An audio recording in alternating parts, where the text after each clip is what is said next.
welcome. Thank you very much for joining us again in beautiful Cambridge. Yeah, exactly. Thank you very much. My name is Frazer Chesterman. For anyone who doesn't know me, you know my colleague Marcus Timpson.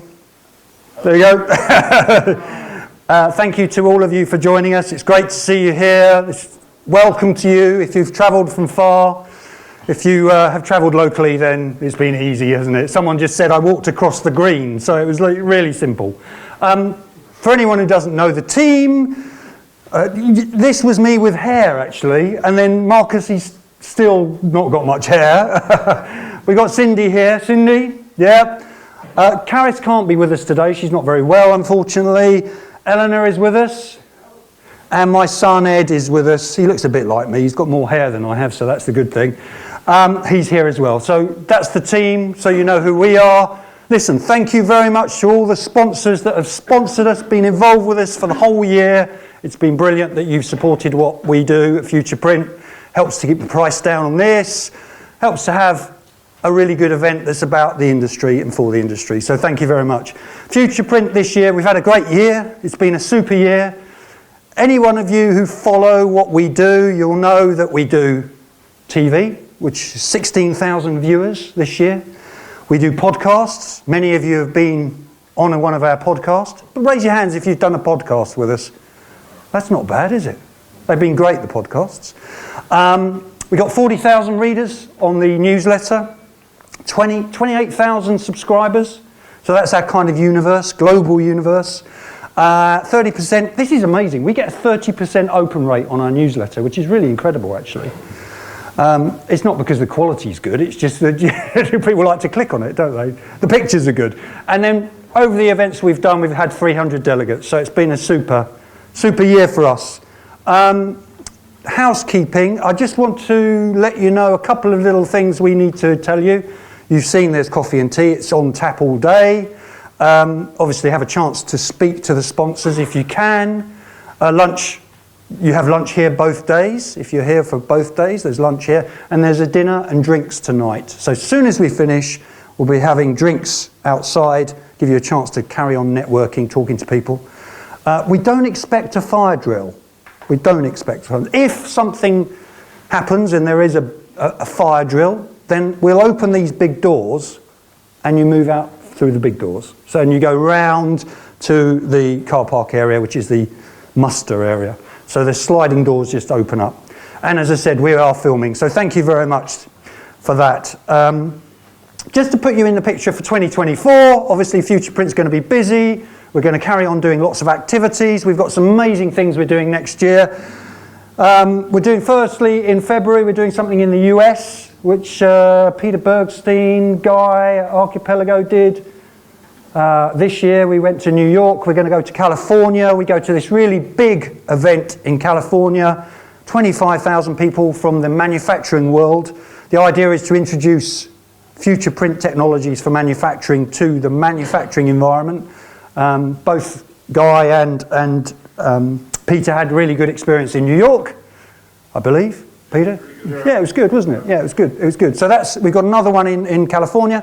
Then we're doing Valencia, and we'll hear more about Valencia. We're doing a packaging and labels event in Valencia. Valencia, very exciting location. Many of you will know it. Going to talk a little bit about that later on. We're doing something at D-Scoop, which will be around the EcoPrint subject. We're then doing something pre-Drupa. We did a virtual EcoPrint, which was super and really worked well. We're going to do something similar where we do FuturePrint and EcoPrint as a sort of virtual event pre-Drupa. So if you're doing Drupa, or even if you're not doing Drupa, it might be something you'd be interested in.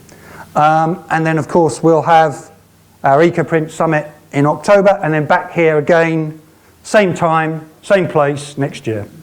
So that's our little timetable for the year.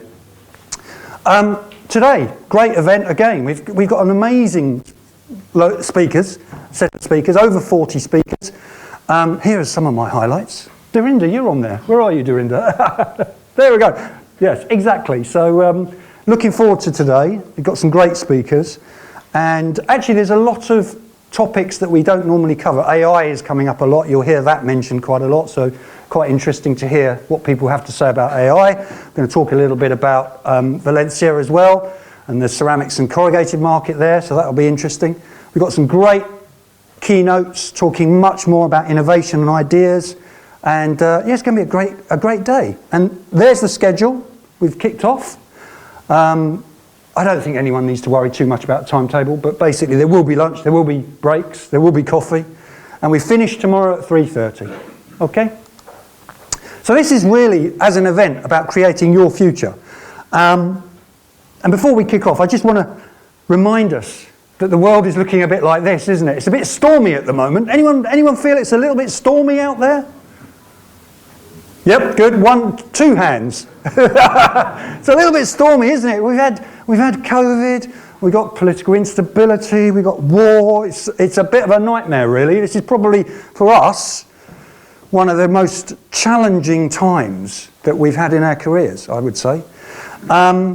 And actually, Forbes coined this term, VUCA. Have you heard of this term? VUCA. Guy, have you heard of this? Yeah. VUCA. The world is volatile, uncertain, complex, and ambiguous at the moment. That's our world, isn't it? It's a challenging world. It's difficult at the moment. But I just want to take you back in time briefly to make a little bit of a point. Anyone here English?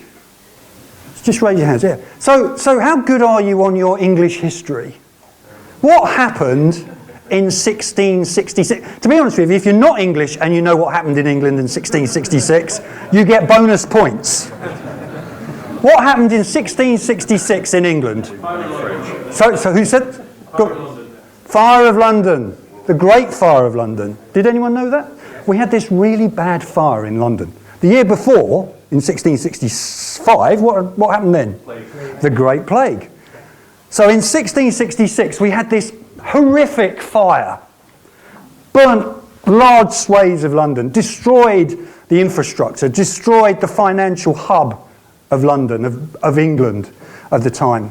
So really we were in a bit of a mess. It was a bit like we are today. Now, we don't often talk about this, but I want to now ask you a question. Any Dutchies in here? Yes. So, the Dutch. What happened in 1667? Very good. Very good. Did you know that, Peter? Yeah, I just thought. Yeah. In 1667, England had one of its worst ever naval defeats. The Dutch came up the Medway and absolutely took us to pieces. Did we know this? Did the English in the room know this? A few of you did. Exactly, Angus. We don't talk about it. It's funny that, isn't it? The greatest defeat in our naval history, and we don't talk about it. It was the Dutch who won it. And this was the guy who won it. He sneaked up the Medway to where we were. So basically the British Navy, or the English Navy, was in Chatham. And he sneaked up here. He planned it very craftily. He had spies on the ground. He knew that after the fire in London, after the Great Plague, that the English were in a mess. We were in this really bad VUCA world where things were going wrong. We had no money. We had no navy. The sailors had not been paid. It was a real mess. So he comes up the river with his navy. He plans an amazingly daring and innovative way of attacking the navy. And it's timely. It's timely. It's spot on time. He knows that the English are weak, just like your competitors are today.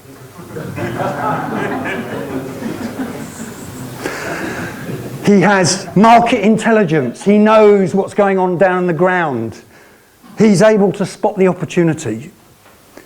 It's a stunning victory for the Dutch. Probably the only one they've ever had. It's a great victory for the Dutch. But it is an amazing victory. And absolutely, what I love about this is they stole the king's ship. So the Royal Charles, which was the greatest English ship, was stolen, taken back to Amsterdam, stuck in Amsterdam for all the Dutch people to see for free. They said, we won, we've got the Royal Charles, the king's ship, and we're going to bring it back, and we're going to let everyone in the Netherlands see it. So brilliant, really clever. So basically what I'm saying to you is we can kind of hide, we can kind of just hunker down in this VUCA world. We can just kind of, you know, not do anything. Or we can look for that opportunity. We can adapt. We can be daring, like Michael de Ruyter. We can be innovative. We can create our own future. And that is what today is all about, creating the future.